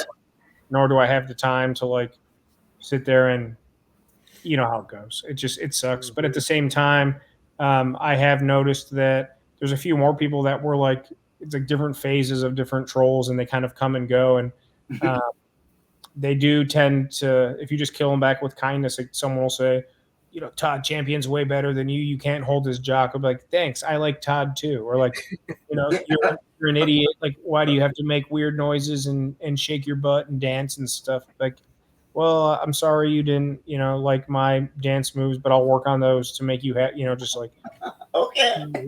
passive aggressive and stupid just to. Yeah, exactly. I have people all the time like, you're no Steve Wallace. And I'm like, yeah, he's great. Yeah. I'm hoping to get to the point one day where my other subscribers, they will defend me. Oh, yeah. They do. Yeah, a lot of times they do. I used to I would take the worst comment or ones that would piss me off really bad, and I would pin them at the top of the. It's a good idea. And I stopped doing that because exactly like you said, all the troops would get rallied, and then it would just turn into like those people would start dogging each other and defend. One hater turns into 10 people defending, then another hater jumps in, and then you just got 26 people. It's a dog. That is a great engagement though. So actually that did happen to me in one of my streams. When that guy told me to go die, all my other subscribers that were watching me, they were just bombarding that one guy with. So. Good. Yeah, good, literally. And I'm like, just block the guy. And I blocked him. But 5 minutes later, he made a new screen name. And came back. So I'm like, oh, dude. The dedication, though. Yeah, the dedication. I was like, yeah. That's, you can't, I mean, you could get into like the psychology of it, but it's like, there's an episode of South Park, and I'm sure you've seen like the meme, and it's like the really like gamer looking fat guy with like his belly hanging out behind the computer in his basement. Yeah. Like, whatever. Like I said, you're the Yankees. I hate the Yankees. The Cavaliers or the Indians or whoever the Browns lost a game, and he's like, XYZ player sucks. And then it's like just posting the meme of that guy, like whoever he probably is, just in his mom's, like some guy in his mom's basement type thing. But you can't escape them. That's for sure. Yeah. I wonder, on a channel like Steve's or like, I don't know what other kind of like even AO and whatnot, like bigger 100,000 plus to 1 million plus channels, like you have, if they get 7,000 comments on a video, it's kind of hard. Yeah. 90% of them are going to be positive, but I wonder like what kind of hate they get. Like, yeah, that's an interesting question. I feel like at that point, like I wouldn't even care about any hate I got because you've been making money and doing, you know what I mean? So you're like, whatever, say whatever you want. I'm living the dream out here. That is true. Very true. They're helping you make the money. Mm-hmm. It is pretty cool, though, I will say, to have a lot of, especially, in today's day and age where there's so many creators doing so many different things and people have so many interests. It is really cool, and I'm very appreciative to have a community that's very supportive and, that will watch and comment and donate and buy shirt, all that stuff. It's not like a Steve Wallace level by any metric. But even on a small scale. Yeah, oh my gosh, my subscribers have sent me so much stuff over the past month. Like I feel kind of bad sometimes because I'm just getting so much stuff. Like, I mean, they bought me tents and tables and stoves, and like I went from having like one crappy stove that would like explode on me every time I lit it to now I have like 3 of them, and I was literally camping in a children's tent that I bought for $10 on Facebook Marketplace. And now I have like a cool, in my last video I showed, I have that cool little like camo bivvy tent, and I have another, it's a Big Agnes blacktail tent. Like, so it's amazing how much support that I've gotten from my subscribers. It really does blow me away. It's cool, especially growing too and whatnot. And I almost feel like not worthy of it, but yeah, when people buy a shirt or a hoodie or donate even $2 for a coffee or more, and what I'm not trying to. I never like asking for stuff, but yeah, people have given a lot, and you're saying the same thing. And so there's been some people have sent me like some paintings. Like I'm looking at a painting a subscriber did for me, and a couple people have sent me like more money than I was willing to. Like if someone came up to me on the street, said, "Hey, I love your YouTube videos," and handed me that cash, I'm like, I can't accept this. Like, go give it to the Cerebral Palsy Research Fund or something. Whatever. Anything good, better than putting it in my pocket. Actually, I was going to ask you guys a question. I'm thinking about doing a charity stream. And if you guys are interested, helping me out in the charity streams, that would be great. $200 and I'm there, bro. 150. No, I'm kidding. Yeah, whatever. Hey, whatever you need, just ask. I'm there for sure. 100%. Yeah, I'm down too for sure. I mean, you guys don't have to donate, but you guys have more subscribers than I do. Mm-hmm. So I think you guys can reach out more to the community and get them to see my charity stream, and maybe they would donate a little bit here. If you're going to schedule it and have it be like a live time thing or whatever, I'm assuming that's what you're planning, something like that. Yeah, probably something like that. Yeah, suggest maybe getting it together like with a couple weeks notice, and then anyone you get on board, whether myself, whoever, I'm there for sure. I think the more you can post about it or get people that are involved, maybe Tony would be involved too. I'm just saying, whatever, whomever, the more you can get awareness ahead of time, probably the better it'll turn out if it's going to be something people know that they can tune into for sure. So if you have whatever you need from me, I'm happy to help. Yeah, I'm trying to get it all set up first. Okay. And then I will reach out to you guys and other people too. So. Yeah, Todd can call Mr. Beast. Yeah. Yeah. I know Mr. Beast just as well, or actually, you know Steve Wallace better than I know Mr. Beast. Yeah, but at least you met Mr. Beast, and at least you talked to Steve Wallace. Yeah, I didn't even talk to Jimmy. I just sat there. All right. Hey, I'll shoot him an email though. I don't care. Might as well. Yeah. There is one. The way that I got 1,000 subscribers is there is this one YouTuber that really did help me out a lot, and his name is Tom Grossi. Mm-hmm. Right now he's at 824,000 subscribers. Wow. You got to get him involved in that live stream for sure. Not no pressure, but if he was willing to help you before, that'd be huge for you. For sure. Oh no, he's on board. He does charity streams too. Okay. And I did donate to some of his streams, and I DM'd him a lot, and he's the one that helped me get an interview with all these other bigger YouTubers, basically. So, and we're trying to help him get to 1 million subscribers. I think it's a great idea for sure. And then you add Todd and our subscribers together, and get some good amount of people there.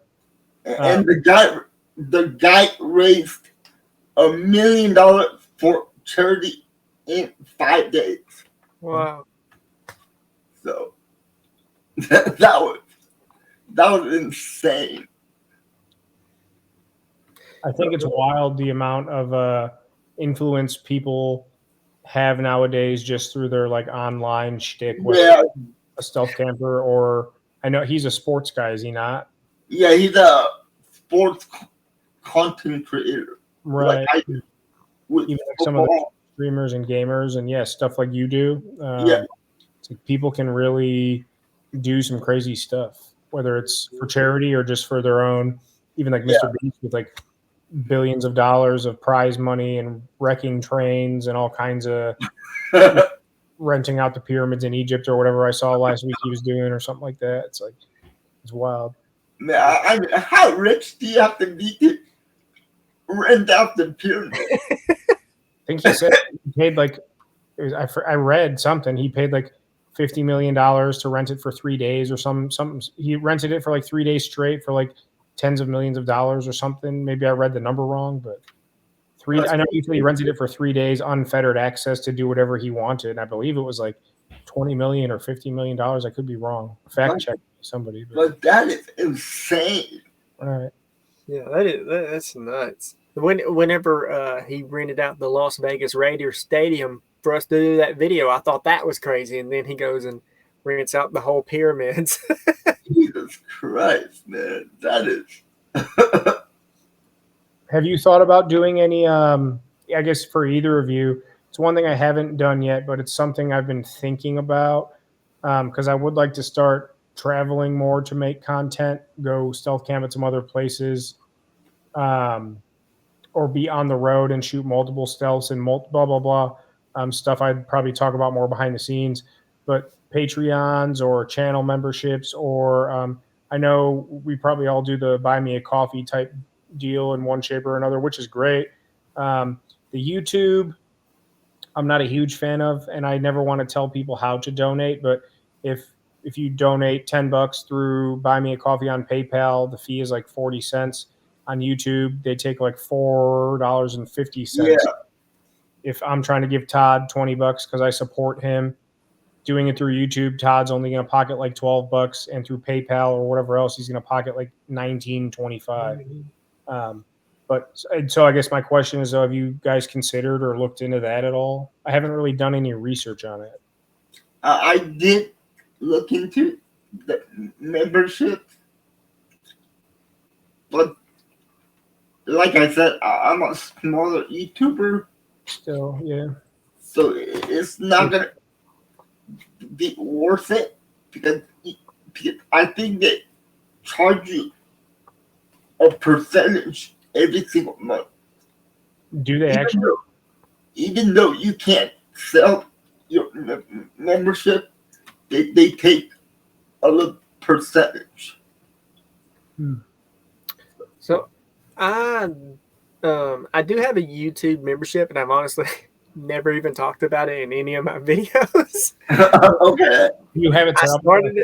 I started it because someone kept asking me about one, but I don't think I have any members, but I've never even brought it up in any videos. I think it's like $3 a month, but yeah. I do have the buy me a coffee link, and that's been the major. I was going to say the major source of like donations, but actually my Amazon wish list has been the biggest thing, and I was kind of resistant to that. People kept asking me to make one, so I finally made one. They literally bought almost everything on the wish list. I think there's like 2 things left, and I don't want to add anything else because like I said, just having people buy it. So I think you did. You told me about that earlier in the week that you had a wish list and you had the tents and all the other stuff that you bought or that they bought for you. Yeah. And then people, like you said, they've also just sent me stuff. Like someone yesterday, I got like a coffee mug and a tumbler that has Campin With Champion on it, like things that they made. That's really cool. Wow, man. Yeah, that's go ahead, sorry. I was gonna say it's so much stuff that a lot of times I want to try and take it all with me just so I can use it in the video. I'm like, look, yeah, this stuff, but I can't. It's so much stuff I can't use it all at once. And I've actually started keeping it in a car I have. Like I'm just using that car the car doesn't run. I'm using it for storage just to keep all the gear I've got now. But it's really cool being able to go and like pick out what things I'm going to take, on certain camps. I've always wondered, like, Steve is the epitome of that. Like every video he's using, I mean, it seems like a different sleeping cot or a different sleeping bag. Yeah. Different stoves, different cooking types. Like, I guess he's got a ton of resources though, but he also is super thrifty. So like, I'm assuming he just like, if he wants to go shoot a video with a crock pot, he'll like go get a crock pot from Goodwill and all those spatulas and stuff. And then when he's done with the video, I'm assuming he probably just donates it again or something. Yeah. I don't know. He uses stuff once and then you never see it again. Yeah. Even like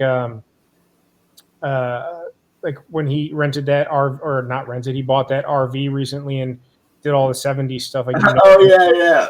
All the Goodwills and wherever he was at that point, and just bought all the ashtrays and like the blankets and pillows and stuff. And he's like, he probably spent $112, and he's like, what the hell am I supposed to do with all Yeah. What do you do with 50 ashtrays? It was really funny though. I was dying. Oh yeah, I was dying laughing at that. Yeah, it's cool though that they are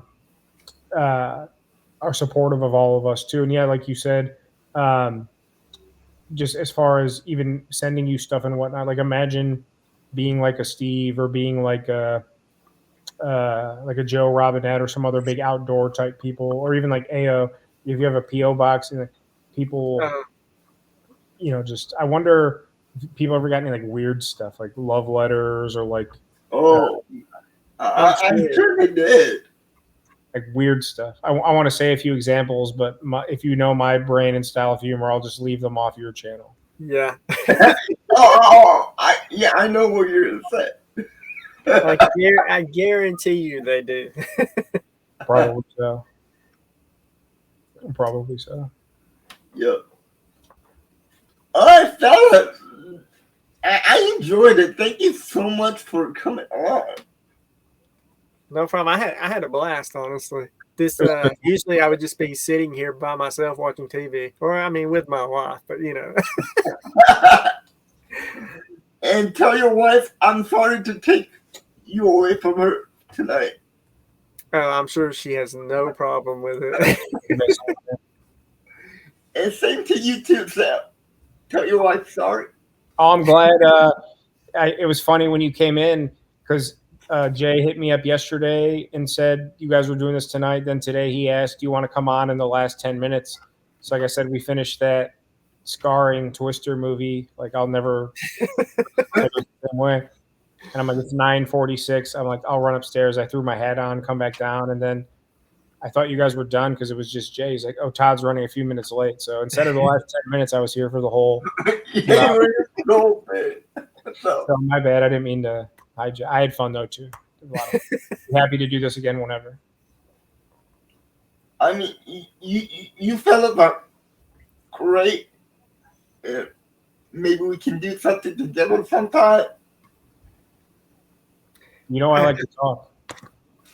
I know you like to talk. But yeah. We need to get you out. I really appreciate you too. So thank you so much. For sure, brother. Nice to talk to Todd. Todd and I have been texting through Instagram for a few months now. Well, more so frequently, but more frequently recently. But nice to actually talk and have like a conversation face to face instead of. It seems like a lot of times we'll be texting each other a lot when him or I are camping. Like Oh, really? Or 2 nights ago when you were at Dollar General. It was Wednesday that I was at the Dollar General. But yeah, there's not much to do out there once you get everything kind of settled in. You're just there. I would love to see you guys put something in your video when you guys are texting each other. I did. So he did the dumpster diving in that video, and we were texting, and he said, "I'm about to go in this dumpster." Mm-hmm. And I said, "What did I say? Something like, no. What did I say? You should tell him I'm in the dumpster or I forget. I said something about the dumpster. I thought would have been really funny, just as like a homage to the dumpster video." Well, someone commented under my video. They said it would have been hilarious if the northwest wind would have been in there. I did go find that when you sent me the screenshot. I replied to that guy this morning. That would have been crazy if I'd have slid it open and you would have just been in there cooking sausages. Oh yeah, that would have been that would have been hilarious. I would love to see that. Maybe if we do a collab, or I should say when, you should I'll start shooting. We probably have to do this, and I'll tell everyone ahead of time. We'll have to do a dumpster camp together, and I'll start shooting the video like it's just me. And then you go to start the video like you're going to, and then you pick the dumpster that I'm already in. And so together to do the dumpster collaboration. Yeah. Oh, I just had a good idea, but I'll save it. Text me, sure. That would be hilarious. I dig that for sure. Yeah, two guys sharing one dumpster. Okay. that's terrible. That was a terrible one. Two guys in dumpster. Oh man, that would get a lot of clicks, I think. Oh yeah, it would. Just for the shock factor alone. Got to get a Mr. Beast style thumbnail for that one, though. No, just white text. That would be great. Oh boy. Wow, it's almost been 2 hours. Fun 2 hours. Flew by real quick. Fast. It did, yeah. Like I said, anytime you guys want to come on, I'm more happy to have you guys on. Maybe when you do your interview with Tony, you'll have to sandbag Tony now with both of us. So all the previous ones have to be on that one too. Just keep Okay. Tony and us three, and then you'll get Steve, and it'll be all of us or something like that. I would love to get Steve on the phone here. I did try to DM Steve Wallace on Instagram, but I got like a pre-message that he put it on there. When I said hi, some random answer came up. So there's a way around that, and forgive me for speaking out of school, but if people message you and you have that set up, the automatic reply that the account sends is what the person's going to see in their inbox. So there's a few people that I'm in contact with. Steve is one of them, and maybe I'm a douche for saying this, but it's helped me get in contact with people. If I say, hey, Todd, and then I get an automatic response, as soon as the automatic response comes through, I know it's going to come through because I've seen it. And then I just say, hey, Todd, again, right after it. So then the person I'm messaging Todd sees in the inbox, the message is, hey, Todd, instead of just the automatic reply, which obviously would implore them to ignore it more versus opening and scrolling back up. So if you wanted to, anyone that has one, and there's several people, just message them. You get your automatic thing, then immediately just message them again. That's what I do. Really? And it works. It's worked for me. So now, is that how you got to speak to Steve? That's how I got in touch. Yeah, the first time, because I'm like, he's not seeing my message. He's just seeing probably just an automated thing of whatever. But if he goes into his inbox and it says, hey, how are you? Or I have a question, or whatever you start the message with, like when you go in your DMs, like someone's more inclined to respond to that than just to, hey, love your videos. And then just the, hi, you've reached Steve's robot voice. Here's all his links. You know what I'm trying to say? Mm-hmm. I wasn't going to tell you guys, but I also messaged Steve on Instagram. He didn't respond, though, so I should have used Sam's trick. You know, and there's a few other people I've been in contact with too, unrelated to stealth camping. But yeah, that seems to be the thing that works out, because, like I said, they'll see the message as unopened, but it'll be like, hey, brother, how are you? Blah, ... versus like, you know, the last bit of their automatic response. So it's, yeah, that's a good idea. I wish I would have known that, you know, before. Well, me too. You know, you don't know until you know. I guess you know. Yeah. I would definitely do that. I talked to him a few times, but the main meat of that was conversing back and forth about him allowing me, because I asked him, and not that he'll ever see this or even if he cares, but I asked him several different times and ways if I could do the video of me with Cardboard Steve, who's actually right over here in the other room. But he gave me his blessing and permission and reviewed the video before, or I think I even asked him, you want to watch the video now before it goes live Thursday? And he said, no, thanks. Just do your thing. Like, I trust you, whatever. So for anyone that cares, he definitely told me more ways than one that it was fine. You should have put the cutout in just bikini underwear. Oh, Very So it's funny you say that, though, because when I told him that I was going to do it, and then I said I was going to do the life-size cutout because it was just like an evolving idea. And then once I ordered the cutout and it got here, I set it up and I sent him a photo of me with it. And the first thing he said, and it kind of caught me off guard, the first thing he said to me was, where did you get that picture? And I was like, in my mind, I'm like, that's a weird question to ask. I was like, that's a weird question to ask in comparison to the conversation we've been having and what I'm planning to shoot with it. Because I took it out of the box, and I just said, and it was my friend at the time, Chris. I'm like, my friend Chris, who makes all my thumbnails and stuff, like one of his tasks, because I was just paying him like per thing, whatever. I'm like, one of his tasks per se was to find the best possible picture of Steve that would be at the pixelation rate of whatever size, because it was like a 4-foot standee, 5 foot, 6 foot. It was like $100 more per, blah blah blah. So I'm only 5 feet tall, but I'm like, based on the dimensions and stuff, I need like a. So I just thought it was strange. Like the first thing he said, he read the photo, he like opened the message like right away, like while I was still in there, which I thought was funny, because then I was like, my heart was pounding, like.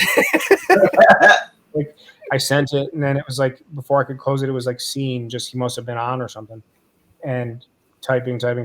Where did you get that photo? I'm like, so I thought that was pretty funny. But yeah, he gave me his permission. That's cool. I don't know. He said he commented on it too and said the poutine festival is a huge success. I wonder what he really thinks about the video deep down. Like if I could go hang out with him tonight and have like 2 or 3 beers and be like, Steve, just bare your soul to me. What do you really think about that video? I wonder what he would say. I'm sure he would still be like, even if he hated it, I bet he would still be like, great. Yeah. If you want to borrow him to make one of your own, I'll mail him to you. I should do that. Like you should make one with him. I should send it to Tony. He should make one with him. Just get cardboard Steve, pass them around the community. That'd be weird. Yeah. That would be hilarious. Right. That would be fun.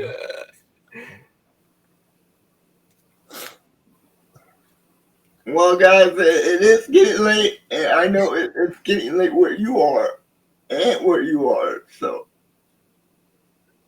Yeah, I had a blast. Yeah, I'm glad I did it, honestly. Even though I was a little standoffish in the beginning, I really am glad I did it. Well, that's the reason why I asked Sam to join us, is to make you more comfortable. Yeah. Well, I mean, he'd kind of ruined the whole video, but other than that. Yeah, Steve does that all the time. Sam does it all the time, Sam. That's his thing. Just all my accoutrement. Yeah. Doesn't always leave a good taste in everybody's mouth. No, I had a great time too. Honestly, I'm glad that it played out this way because I'm gonna go to bed here in a bit and have nightmares about tornadoes and whatnot. So you delayed that by 2 hours. Go check on my wife too. She's from Missouri, so she's always been scared of tornadoes because they have them so much. Oh wow, yeah, maybe you should go. I'm kind of like a tornado to live with either way, so Well, like I said, I had a blast talking to you guys. It's been an honor to talk to you guys. It really was. You too, buddy. And thank you so much for doing this. For sure. Happy to. Yeah. Anytime. Just let me know. I will. Anytime you want to. Anytime you guys want to talk, just DM me. And Sam, you have my number, so you can text me. I'll be waiting for you to tell us when Tony's coming on because we'll both be here. We're going to sandbag the shit out of him. All right, yeah, I'll definitely let you guys know and ask when you guys are free and when he's free. So hopefully he doesn't see this and know though. Yeah, I hope not. You'll probably see this and quit YouTube. Just like, I'm done.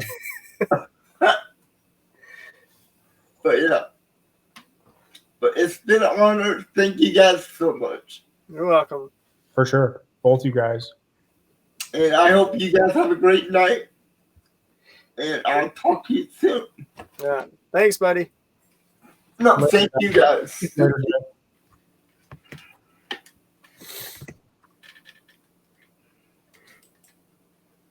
Yeah, it was pretty fun, huh? Yes, it was. He's a good guy. Let me stop the recording.